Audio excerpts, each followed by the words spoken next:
hello, and welcome to the Business of the Business podcast. I am your co-host, JP John Paz from the Two Man Power Trip. Of course, joining me is my co-host, Mr. Trump Manny himself, the Wizard, Mr. Lavi Margolin. Lavi, how you doing today, sir?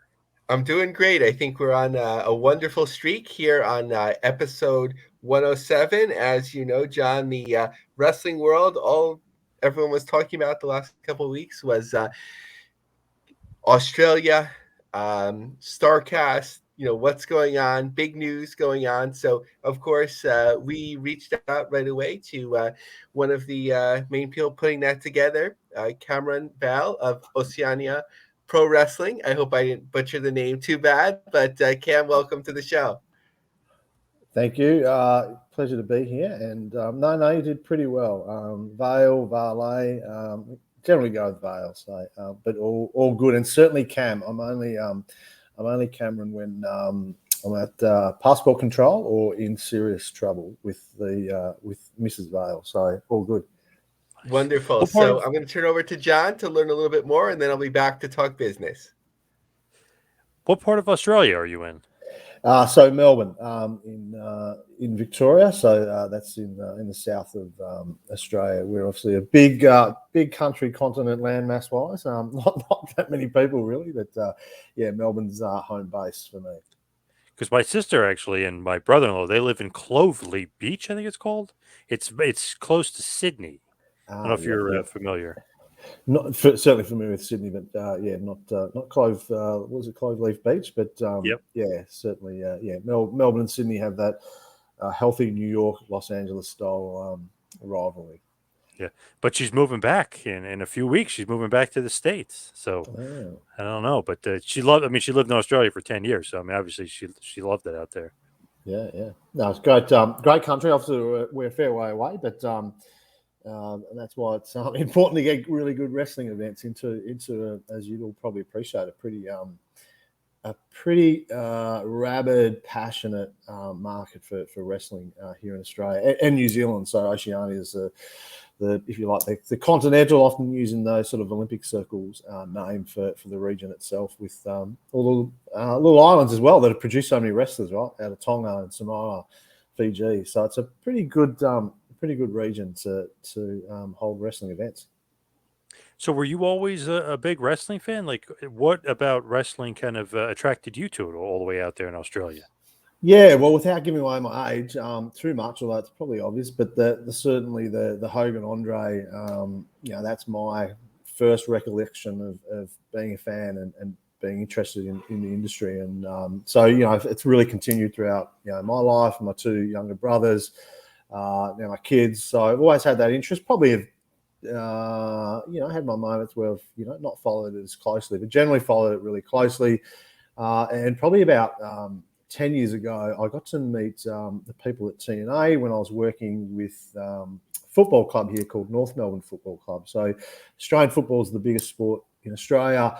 North Melbourne Football Club was one of those clubs. We just staved off relocation, and I was really keen to go to the US and meet with sports and entities that were, not the biggest player in the market, but were, how they were building their business model and the like. So TNA were great. Mike Webber, that a lot of wrestling people would know. I think he's been on this podcast who's now with Fight TV. I got to meet at that time and a range of other people, and it's so I suppose the business connection started 10, 11 years ago. And then the journey, as followed wrestling, was when I left my last role as CEO at Baseball Australia, took time out and slowly just thought, what, I wouldn't mind following my passion and seeing if the, passion and my, 20 years of experience would merge and be able to create something. So, from that point, it's really just evolved almost organically, and connecting with different federations and different people. I've been very lucky with some of the people I've met, and probably the other thing was taking more of an interest in Australian wrestling, and there's some great brands down here that I wasn't aware of as a fan, and so it's all sort of just merged from the Hogan Andre to the following it throughout to certainly the meeting with TNA and Mike in 2011. And the wrestlers did some promotions for my football club so that we could put it out to our membership base. And from there, the business journey slowly started and accelerated in the last 12 months. With the football club and wrestling, is there some correlation there? There's some like synergy, you think, with that?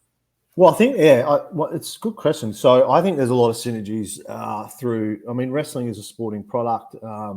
And when we talk the business of sport in particular, I've been heavily influenced by the roles in football clubs and certainly at Hockey Australia, so field hockey here, an Olympic sport, and then Baseball Australia, that, again, you're trying to build business models, and particularly when it's sports that are, let's call it niche or emerging, you're trying to find ways forward that build a successful model, support the athletes, build a fan base, all those sort of things. So for me, the wrestling journey that I'm on and we've been thinking about, I think there's a lot of synergies. And the best one I can probably give at the moment is in Baseball Australia, we rebuilt our Australian Baseball League, and the league, which is a 10-week season through December and January into a little bit of February, is effectively an off-season league, and we leveraged Major League Baseball. So we had Major League Baseball sending clubs down to our winter league. We have the 3 big leagues in Asia doing the same thing, and at the same time, that helped elevate our league to get a broadcast deal.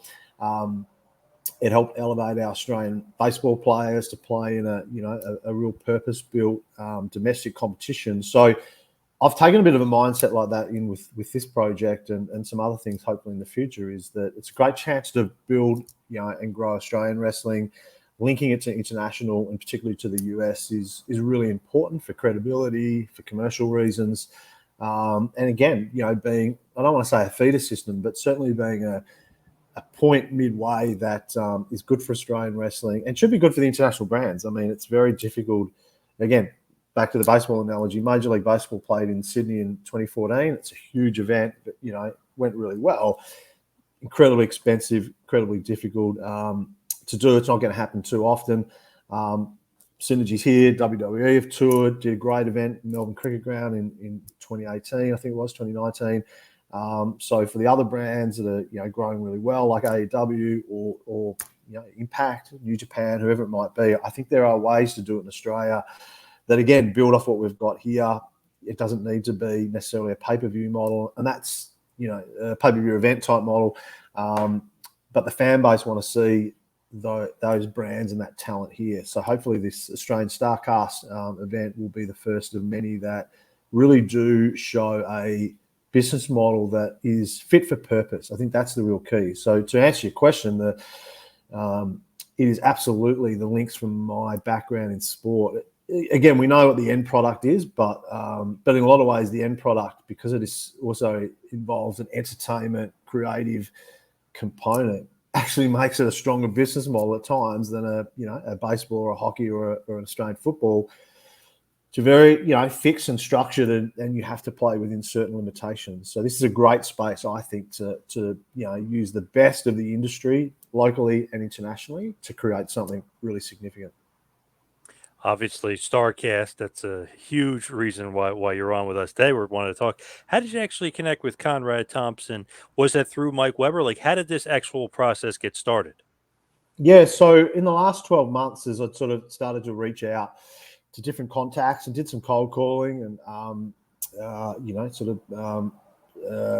played up who I was and, an Australian looking to do something. I found, look, every federation's been really, a promotion has been good to have an initial contact with. So I've been talking with the NWA guys and as well, which obviously Nick Aldis has been part of. And I got to meet Nick at, so we'd been communicating, if you like, on email and the like, and we got to meet in person in Knoxville. And he's been the real probably key for me because he's a really prominent athlete, great career, great success, but has a tremendous mind as well for the business. And I'm bringing a lot of experience from my side of things, but in sport and in Australia, and as much as I'm a fan, I don't have that inside business of wrestling knowledge. And so we connected.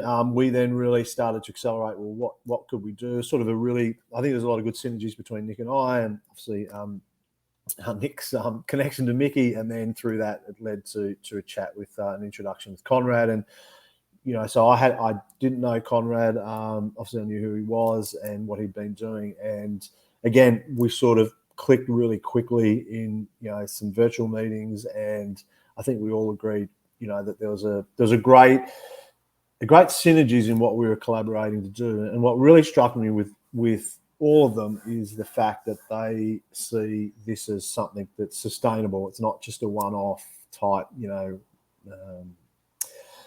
let's see what we can do and sort of be done with it. And whatever that means in the future, that doesn't mean StarCast will be in Australia forever, but it does mean that we can build something that Australian fans and New Zealand fans and fans in Oceania can really get behind on a permanent basis. So, yeah, that's how it all came about, really through just different connections, meeting Nick, really connecting with him. He was very gracious with his time, and we've grown from there.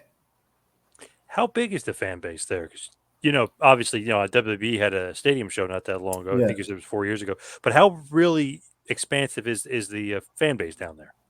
Yeah, so clearly WWE has is the brand that all Australians would associate with who have any sort of level of interest in wrestling, whether they're a fan, a casual fan, or people that are aware of obviously the superstars and that WWE brand. And I think I give them all credit too. I mean, they're an international sporting brand that is as big and bold as any out there.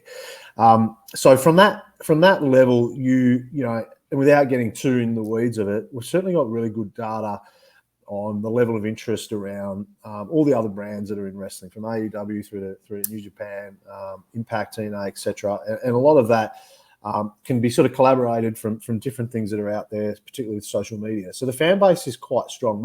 I think most wrestling brands would say, without being too broad, is that Australia's in their top 3 to 4 international fan bases. So ourselves, the UK, Japan, and probably Canada are the big 4 that seem to really support all wrestling brands, and therefore, and all of them have had touch points here that have led to some awareness. The other key part, though, is that the Australian wrestling scene is, I think, heavily underestimated in how good it is. There's a lot of like in the US or the UK, there's certainly a lot of promotions, but there's some really, really strong brands here that are developing good wrestlers, and we're seeing that with the talent that's emerging, on the big international brands. Rhea Ripley, Tony Storm, Buddy Matthews. So there's plenty, and that's only just 3 of probably 10 to 12 that are in the big promotions at the moment. So the reach here and the interest is really high. When the brands tour here, it tends to be, you see really good outcomes at times at venues that are, not the best venues in the world, but the demand and the interest is really high. New Japan toured here, I think, in 2016 to great success. So I think the challenge is, well, what's the business model that can satisfy an Australian fan base and grow it if you're an international federation promotion, and at the same time recognising, look, it is a fair distance to travel, the cost limitations and challenges that can come in with that. But the fan base here, again, has been proven time and time again, particularly with the big WWE shows, that the interest is really high. And the market here is really strong from a local perspective through to the fan base and all the brands that they follow. I'll hand it over to Lavi. I know he's got a bunch of good questions for you. Great, thanks so much. So I recently enjoyed, I think it was Conrad had shared an image, StarCast Australia, of course, with a kangaroo on it. It was a nice image. Something interesting that I noticed about the press release, of course, I believe referenced StarCast, but it wasn't sort of putting StarCast necessarily at the forefront. Is there still a little bit of branding going on that you want to make sure that Oceania comes across as its own brand in collaboration with StarCast? How do those things interplay with this upcoming event? Yeah, definitely. So certainly the using the brand of StarCast, and hopefully it being a true StarCast event, is really the best way to launch in this market, because it has an appeal to both the wrestling fans and some of the corporate partners and destinations and cities that we're talking to, because it's an established event, it has that established history. So, StarCast Australia is more than the working title. That's certainly what we're looking at. From the Oceania Pro Wrestling brand, that is, my brand, if you like, my business model, that will look to collaborate as the Australian promotional arm, if you like, to work in with obviously Conrad, Mickey, and Nick. So where OPW, or the Oceania Pro Wrestling brand, goes, I've got some views and certainly some themes and strategic plans of where I want it to go. But initially, it's really to generate that interest locally, to go, this is the Australian promoting arm of this particular event. Some other things I'll announce probably in the next week or two will hopefully won't confuse things, but will show that, from my perspective, I'm looking to work with a range of different international partners. Dare I say it, be the Switzerland of wrestling, where I'll work with every interested group, both locally and internationally. So really, and I think if the event stays permanently, or there's a permanent event in Australia, it won't necessarily be StarCast Australia. It'll be, linked to a unique brand here, but still follows the strong themes and success of StarCast, which is, that fan engagement, that broader wrestling community and activities and the legends, and of course that wrestling content. And again, I think maybe that little point of difference will be, as I said, I'm really looking to elevate wherever possible Australian wrestling, New Zealand wrestling, and that's where that Oceania brand comes in. I want it to capture this region. Obviously, Australia's the big country in this region, but as I said, the brand of the island nations and New Zealand as well is really important. So it's essentially giving it an Australian base and home, so that not everyone's also running to Conrad and StarCast, but blending it in with the brand of StarCast. And what brand we end up with, we'll start putting out some different things over the next month or two to get fan interest. But it's got to have an Australian feel to it, and maybe the name that ends up capturing what happens at the end of next year may be a blend of where it's based, Australia and StarCast. So we may have something a little bit unique and different. Great. Also, I was reading that the exact location isn't yet determined, that there's different regions that are being looked at.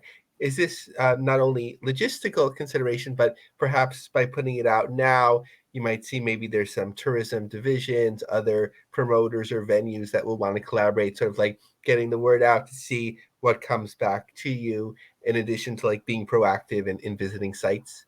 Yeah, definitely. So it's very much with a commercial lens to securing the best possible partnership on where the event will be held.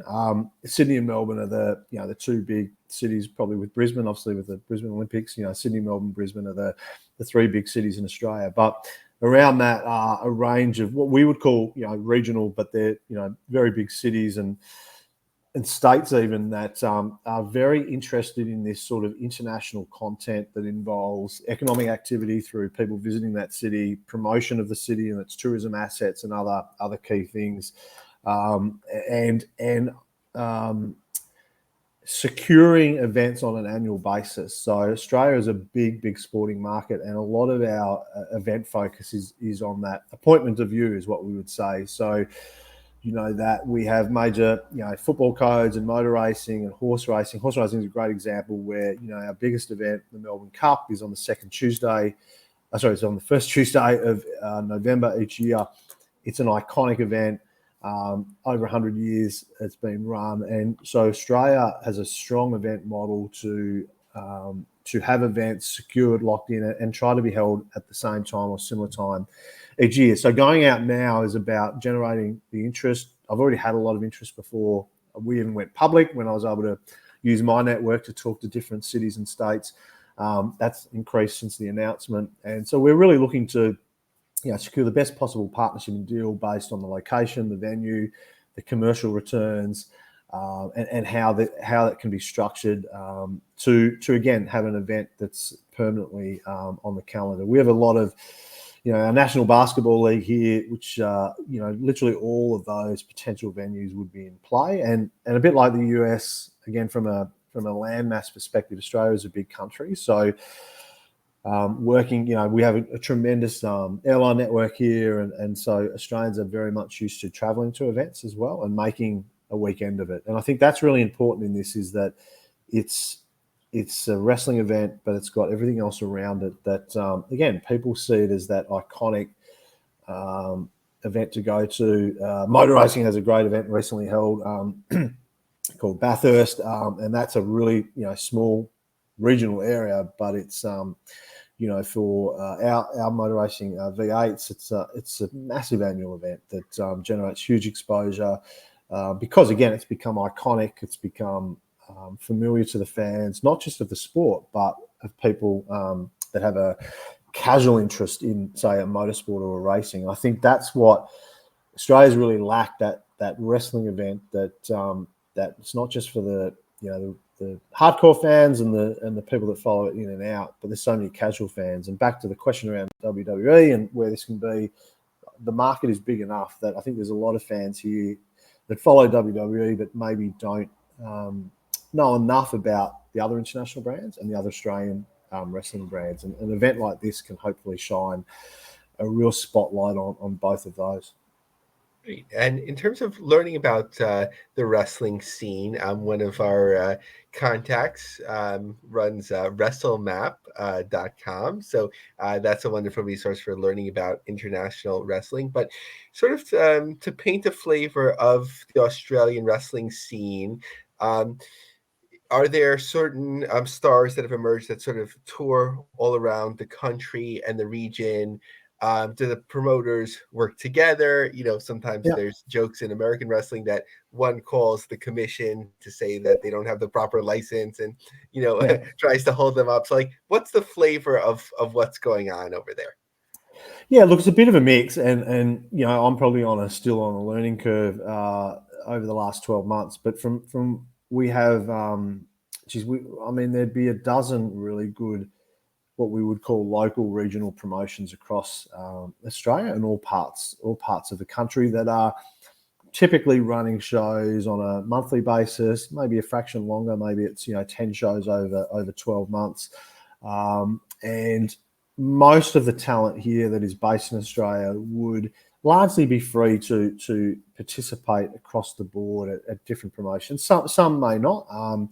And as they protect their brand or their character or whatever they might be doing, may be restricted in who they compete with. And the other big challenge for the really good core talent here is they're balancing that passion and their professionalism to succeed in professional wrestling with working life and call it the day-to-day job. So it's a very it's certainly more collaborative than not. I mean, I'm sure there are certain wrestling brands here that maybe don't want to work with another one, or there's clashes, and like anything, it's if you're running it as a business, so you're really trying to protect your business. But I've certainly seen some really good collaboration. Melbourne City Wrestling, which is in Melbourne, and Pro Wrestling Australia, which is in Sydney, collaborated on an event which was probably one of the catalysts for me to go, wow, this is there's some great opportunities here.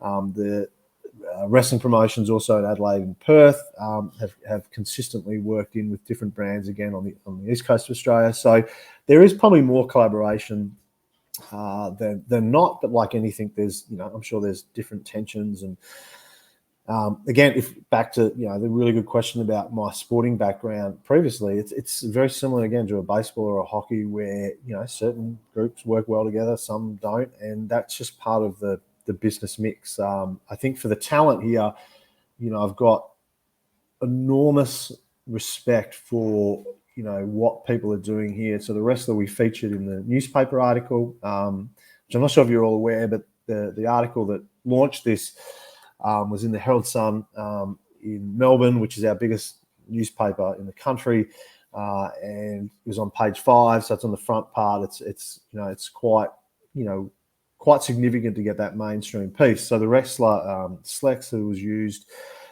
has had contracted with Ring of Honor previously. He's competed in Japan. He's one of those talents to me that is, largely working with maybe 2, 3, 4 different brands. He's not, he's got the certain promotions he works with. Is clearly of an international standard. Another wrestler, Adam Brooks, who's just gone to the US as well. These guys and girls are clearly, to me, at an international standard, and I think maybe we get a bit forgotten about. Dare I say it, down under? There's a lot of wrestling promotions internationally, and maybe it is hard to follow them all. So I think it's the talent is here. There's some really good operatives in the brands and the promotions that are doing it really tough as far as getting venues and building business models. So I think the scene here in the industries has been good, but it's been not fragmented, but it's certainly spread across the country, and that can be challenging for wrestlers and fans to be able to follow more than a handful of wrestling promotions at any one time. So you had discussed before New Japan's efforts, Tamashi, in Australia, and keeping in mind that ideally it sounds like they'd be a partner or collaborator. But when John and I speak about sort of their efforts in the US, it can be a mixed bag in terms of before AEW, a big show could do very, very well, whether it was collaboration with Ring of Honor or alone. Following that, especially in conjunction with the New Japan strong brand, sometimes there's confusion in the market. Like, what am I coming to watch? Is this the A show? Is this a US based show? But I feel like the branding in Australia has been better. There's been deeper roots there. It's clear what it is. What's your impression of their efforts thus far? Yeah, look, I think New Japan is again a tremendously successful promotion. I know wrestling fans, I think generally, the majority really appreciate how good and successful they are. The Tamashi brand, I think, is a huge success. Huge potential success in this market. The people behind it, who I've also got to meet, have the right intentions. They want to see the market grow here. Tox Vale, who runs the Fale Dojo in Auckland, is one of those really genuinely good people who's got great interest for the sport here. And I think we're lucky to have people like that can try to grow the sport in this country. I think Australia again can be unique in how we do things, in that again there'll always be some competitive tension that's just inevitable, and egos and whatever else. But the more collaboration in this market, I think the stronger we will be, as opposed to the standalone. Mexico, big country, two really, really strong brands. That's could that be Australia? Maybe not. I think again we're a dynamic and quite versatile market here. So I think what New Japan are looking to do, and what Tamashi represents, is a huge asset to this region. I think it's and it's certainly a group that I would like to work with as well. So thinking ahead, maybe 3 years down the road, would the ideal be having this annual, or maybe in such a big region, maybe quarterly events, depending on where they are, regular tours coming in and out that you're coordinating and collaborating with? Is the end result also to have a full-time or near full-time domestic promotion that benefits from the growth of wrestling in the region? Look, it's an excellent question, and I'm going to use some of my media training from other sports to partially deflect, but I'll try to give you an answer. I certainly said I'm going with this as a view that we can do something sustainable. So without taking my eye off the ball, I think making sure that the annual event and maybe an event or two we do before that to lead in a really successful next year. So let's call it 2023, that 1 to 2 events, but particularly the benchmark event with Starcast Australia is successful and shows the path forward for that event to be sustainable and for other things to emerge from that. So where and what that could lead to, I pretty much have an open-ended approach to it. I think growth in this market is like it's well overdue. As I said, we legitimately punch above our weight with our wrestling talent, our wrestling promotions here. We're a very sophisticated sporting market. So, I really do hope it's the catalyst for a lot of growth. I certainly have some views that I would like to do moving forward, but again, I don't want to jump ahead too far. This might be a podcast to put into the diary in 6 months or so, but there are a lot of opportunities that I think could spin off from this, and I don't think I'll be. You never know. I don't think we'll be invading AEW and Forbidden Door, down under type approach. But at the same time, I really do hope the international brands see the potential here, and there's a lot of ways to collaborate on what that could be, and talent moving into their systems. Talent coming out of their systems and moving into this market as well. I mean, there's a lot of, I've played, very passionate about where Australian wrestling can be, but I'm well aware internationally, the US, the UK, Mexico, Japan, Canada, that, some really good talent that, if they're not getting enough opportunities, what Australia could be. I go back to that baseball model. We had great success where we had Major League Baseball teams, sending players to Australia that are maybe, obviously in the minor leagues, they're sort of, a step or two away from being major league players. They come to Australia, it rounds off their development. It allows them to go back and play Major League Baseball. I don't see, if I was going to share one really key strategic insight, I don't see why the international brands wouldn't look at Australia, OPW, Tamashii, whatever it might be, to really strengthen what they can do here, while at the same time, developing their own talent, their own roster, by using that international experience. I mean, this can be a very creative market, almost risk-free, high return. Doesn't work. No one's dropped, $10 million to go and set up an Australian promotion. But if they take a creative lens to, again, I see wrestling exactly like the sporting model. And this is probably, whether I'm a bit naive or not, I'm applying what I've done successfully in other sports to what could be done here. But for me, the starting point is certainly the initial event. But 3, 4, 5 years' time, I see a lot of opportunity, or almost nothing that's off the table. Wonderful. Thanks so much. Let me turn over to John. So give us one last big push for StarCast where everybody can find it, and obviously, to give everybody the big push to the social medias as well. Yeah, so definitely the central point, back to one of those earlier questions so that we can get everything, is oceaniaprowrestling.com.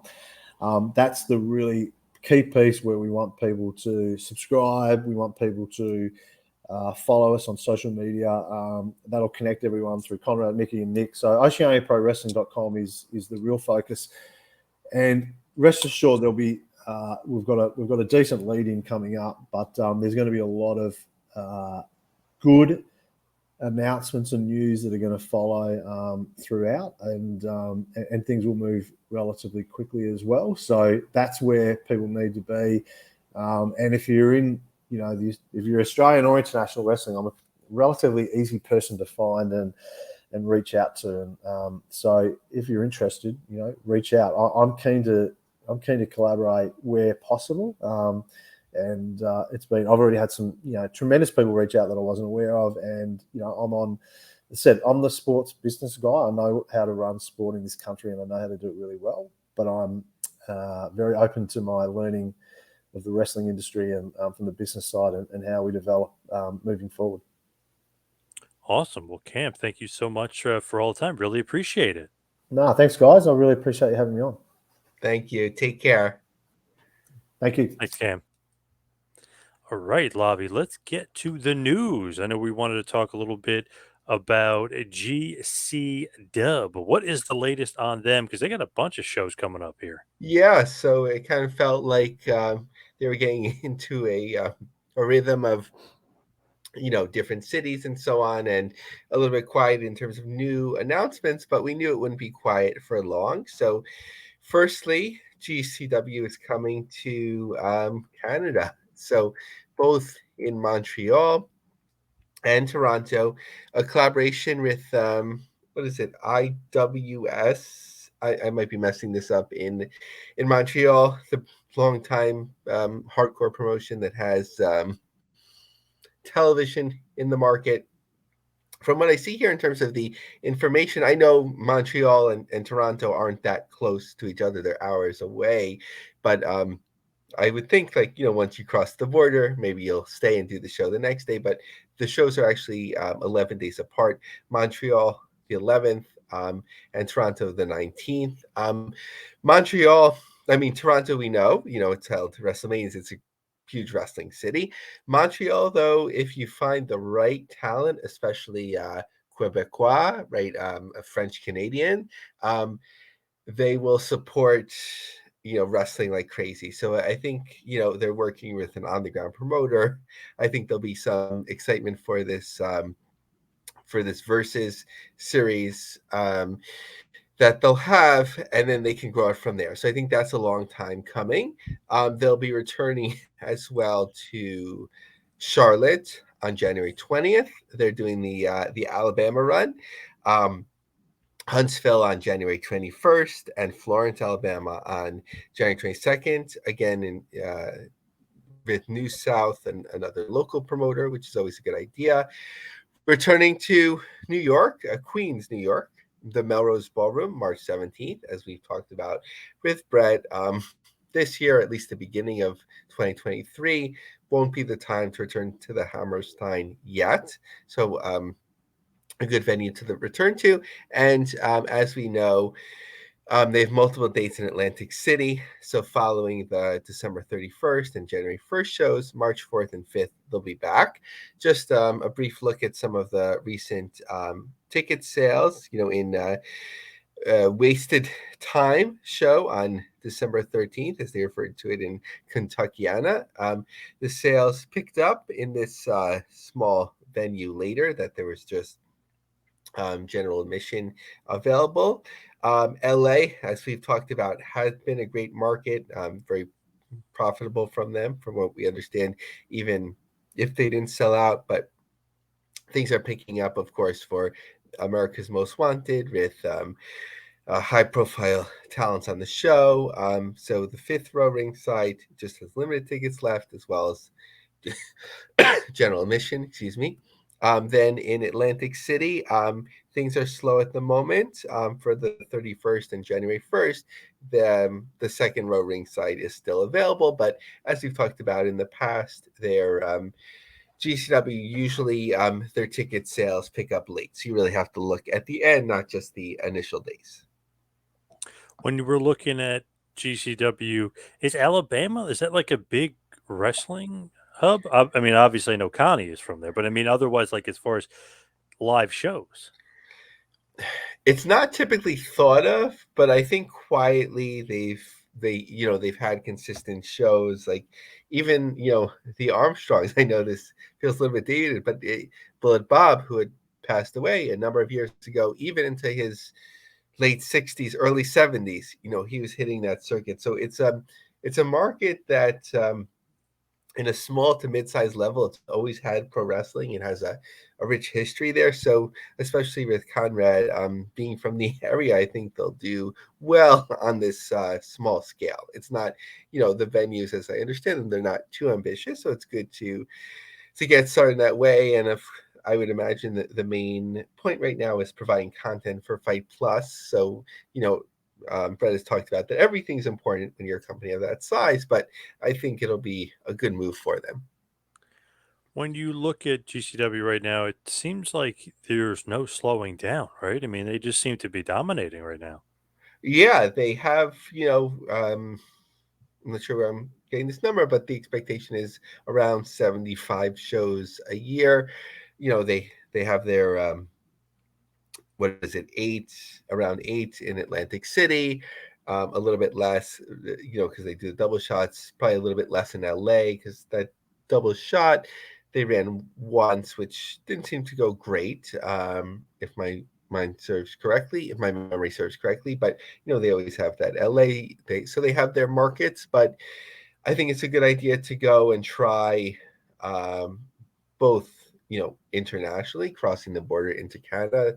It's a great idea. Also, some of the markets, especially the first time that you hit a market with a decent number of wrestling fans, people have been hearing about GCW for a while. I think they would do well. A little bit much to bring that up in our conversation at the beginning of the show, but if they worked with the promoter in Australia and it made sense, I think they would even do well there, just because there's a certain buzz about things. So what's going on with Fight? I know there's always news about Fight. What's the latest? Yeah, so a little bit historical, a little bit current as well. So one of the things that we talked about last year was the sale of Fight to Triller, right when Fight was incorporated under Flips Media Inc., which was their original streaming name as well. So at that time, it was a little bit unclear, what that sold for. But now that they're planning to go public instead of a reverse merger public, there's a number that was in a prospectus that came out. So the purchase consisted of cash considerations of $27.7 million, equity consideration of $16.8 million, and warrants with a total fill value of $6.9 million. So that purchase, of all the money that Triller's spending, seems to have been a good idea, because Triller's app, this is from a recent article, represented a small portion of the company's overall revenue in 2021, according to Sea Change's filing. Of the company's 62.8 million in revenues, 97.6% came from its B2B business, business to business, which they consider companies like Thuzio, which of course works with Starcast, as well as Fight TV, versus its B2C business, business to consumer, like its video app, right? Like we've talked about on the show, like they do stuff like uh TikTok, like right now, like that seems to be the main thing they promote sometimes, like this is what we do, but no one really knows them for that. So it pans out in business sense too. However, and this is why I always put on the radar, yes, Fight is apparently doing very well for them. And if there was ever a problem, probably Fight could be broken off to someone else. Not saying that that's in the works or that would ever happen, but the company overall isn't in a great position. We'll see once they go public, but a source at one of the other major music companies says similar breach of contract and failure to make payments, including millions and millions in past due royalties, was behind Triller's decision to pull catalog. So they're working with certain big music groups, and they can't use their music anymore because apparently they weren't paying these companies on time. So whenever, John is a business person, right? Whenever you start seeing a company getting behinds on the accounts payable, that's never a good, never a good thing. No, definitely not. But it's interesting to note that, the Fight TV, the Thuzio, like what we kind of thought was generating the most money for Triller is really generating the most money for them. Yeah, I think, the without knowing it intimately, right? The music thing seems like an idea, a concept, and then you have those like high profile combat, like boxing, rap battles, and whatever, and that seems to be a cost, but not a money generator. So the on the ground, right? Like Mike Weber and his team at Fight and whoever's running Thuzio, those seem to be the things that are drawing the money. And interestingly, those were both acquisitions. So what was the Flips Media side of things? What was that part? So Flips Media was the original company that founded Fight. So before it became Fight TV, it was called Flips. I think when Jeff Jarrett originally worked with them for New Japan, the New Year's show. It was called Flips Media. So that company, the original Fight, was bought by Triller. And you were mentioning the music stuff. That is costing them a lot of money, right? I mean, there was past due royalties and things of that nature. Yeah, so there's like a 200-page prospectus or something like that. I was just like keyword searching, but somebody could read. But like, whenever you touch music, it gets expensive. Like we always hear about it. Like, I even have a relative. He had a band that was like sort of like, should we continue with this, like to try for a full time, or should we like, you know, uh, go a more traditional route? And it ended up being the most money they ever made was like half a second clip in a Microsoft commercial that was used to sell a product. Wow. So like the cost of using like mainstream music, like in movies and that sort of thing, is so expensive. So I could just imagine the type of deals you'd have to work out. I've never downloaded their apps or anything like that, but like I'd imagine like to put their music in the background or have somebody dancing to their music, like try and make a cool video, like to give somebody the rights to this, I'd imagine like starts getting real expensive. I was talking to Jericho about a while ago when I was interviewing him, and he was saying they really wanted to use Back in Black, the AC/DC song, but it was so expensive. And I know Tony's bought other music for, but I guess that was so expensive he wouldn't even go for it. So I know, obviously, when you're using some of that music, it get pretty damn expensive, even for Tony.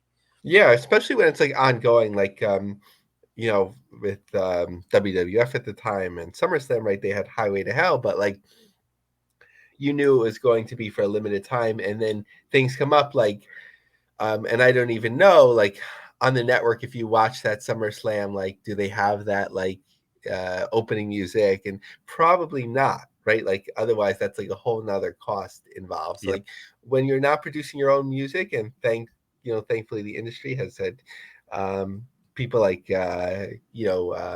Jim Johnson and Jimmy Hart and so on producing music, and there's a guy now that's with AEW, of course. So like when you do it in house, sometimes it works out, sometimes it doesn't.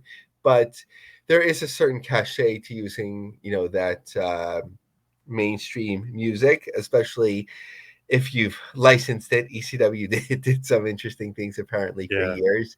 Yep. And we still remember those videos, which are really cool, like Gangster's Paradise and so on. But like once you're on the radar and you have to pay for that music, like that cost adds up, and you just have to figure out like, is that worth the trade-off?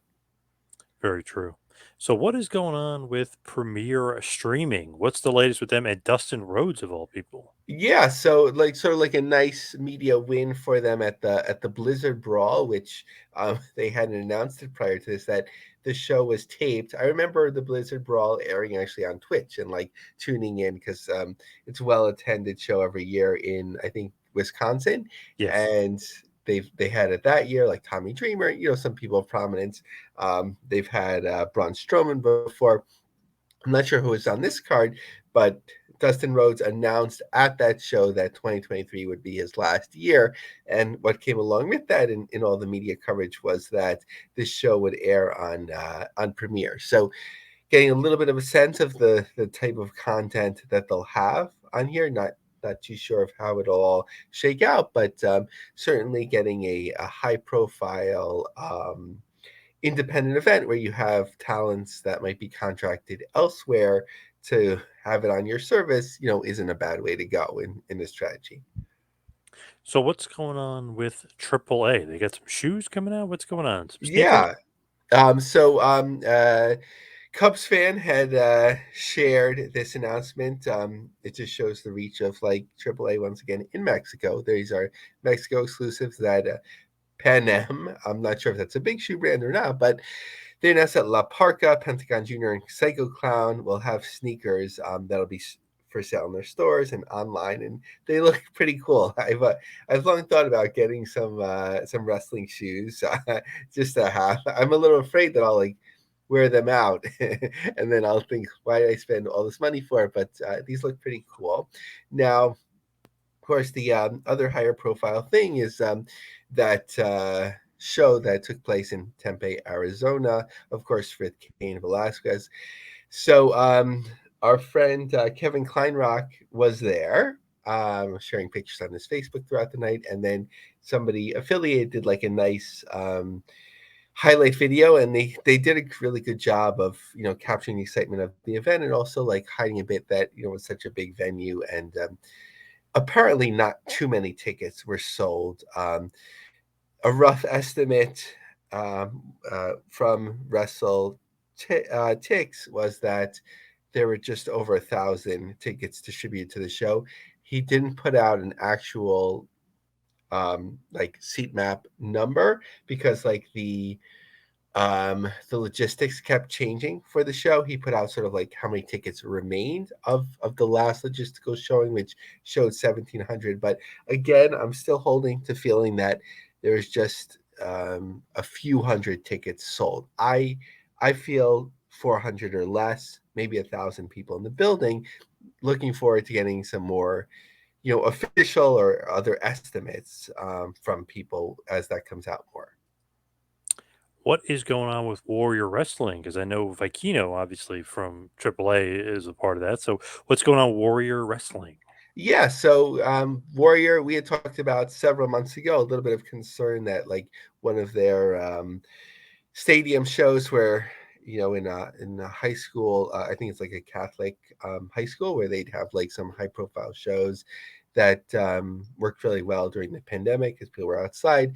But they seem to have regained momentum, and they found this venue, which pro wrestling promotions are starting to use more of. There's these arenas, as gaming is becoming more of a spectator sport. There's these gaming centric arenas or maybe theaters that are being reconstituted as gaming venues.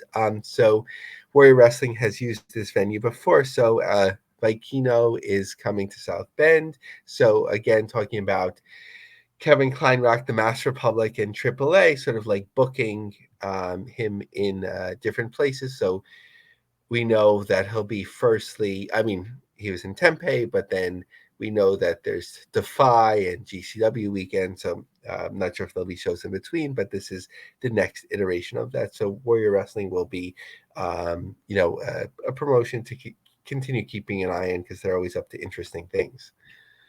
Absolutely. So what is going on with Glow? Some sad news. Yeah, exactly. Some sad news. Ursula uh, Bombay Hayden lost her battle with cancer. Um, Many of the longtime Glow fans will remember her as Babe, the farmer's daughter. I certainly do, as like an '80s kid. She Yep. certainly glowed out of the screen without being too alliterative. Definitely well matched for that promotion. So first of all, like condolences to her family on this news. Secondly, from a business perspective, and something that I'd like to look into later, apparently she is the one that held. I'm not sure if you define it as like trademarks, copyrights, or something. I think she held some of that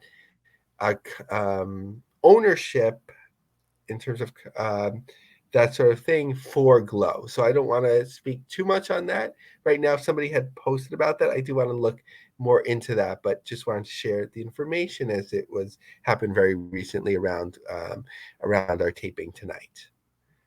RIP to the farmer's daughter. So what about Impact in New Japan? I know BTZ, our buddy Brandon Thurston, he had the numbers for this one that didn't look too good. Yeah, and just about this time, or maybe it's already come out by the time you listen, he's going to be another guest that's been a star on Vice TV. It's expected that he appears on the Vince McMahon long-awaited biography that they're doing. So, congrats, Brandon, and I finally got to meet Brandon in person in New York as he was in town for the AEW weekend a few weeks ago. But we don't cover Impact in New Japan every week, the ratings on Access TV, just because it's so well covered by Brandon and others. But something to note was what looked like pretty low ratings to me for those weeks, recent weeks, 74,000 viewers for Impact, down 1% versus the median of the 4 weeks prior, and New Japan down to 58,000, although for them, this was an increase of 20% versus the median of the trailing 4 weeks per branded. So what about MLW? What's the latest on them? Yeah, so what's interesting, and this could be coincidental or not, probably coincidental. Um, GCW books the Melrose Ballroom or vice versa. And MLW is going there too, not too far afield. So GCW again will be there in March, and MLW will be there on April 6th. So MLW, as we'll talk about in the next piece, a little bit of a struggle continuing at the gate. So interesting to see how they end up doing in the Melrose Ballroom in April. So they're going to be at the ECW arena again, but obviously Battleground Championship Wrestling is going to be there on 12/17 for the big ECW reunion show, the tribute to the Extreme. What is going on with that? Because it seems like the Battleground is doing better than MLW in Philly. Yeah, Battleground continuing to reap from the ECW nostalgia, which is always fun. And this is, as they say in the newsletters or in Japan, super no vacancy. They say this event is sold out. No tickets will be sold at the door. So complete sellout on December 17th for, these shows. You have to do them the right timing, not overdo them. Battleground seems to have found the right mix of like not overdoing it, but keeping things warm, right? As they've been around for a couple of years now. Whereas when you look at MLW in January, right, this has become their go-to taping venue, possibly where they're holding Fightland in February, waiting on the word for that. But it's a few weeks later, so they'd still have extra time to sell tickets. But when you look at the ticket map, there's still, maybe half the first row is sold out. There's multiple seats there. There's some seats go on the second row and a little bit, as you go further down the line, but not many tickets move there. So a little bit of a challenge there. So maybe a balance in terms of the right venue for taping. But as we saw with Ring of Honor years ago, when they would even be more proactive in taping hours and hours of content to save money, which made sense at the 2300 arena, the fan enthusiasm starts cooling off. All right, I think that's it, right? That's the last, the big story. Battleground outdrawn MLW for now. Yes, we're all covered, John. Nice. So let's hit the plugs, Lava. You can follow me on Twitter and Instagram at Two Man Power Trip. Check out the website, tmptempire.com. Of course, Patreon, patreon.com/tmptempire. Lavi, what do you got? Follow me on Twitter, Laviemarg, LAVIEMARG. You'll get an early heads up on some of the stories that we cover here. Check out my long form articles on linecubjobsearch.com. And we've been hearing from so many listeners and different people and organizations how much they love the show, and this is their favorite show. So you too can support the show if you want to advertise, sponsor, or just say thank you through financial support of the show. It helps to keep us going in 2023. So you can send me an email, laviemarg, LAVIEMARG, at gmail.com, or my DMs are open on Twitter. All right. Thank you, everybody out there, for listening. I'll see you right back here next week for a little business of the business. We'll see you next week, folks.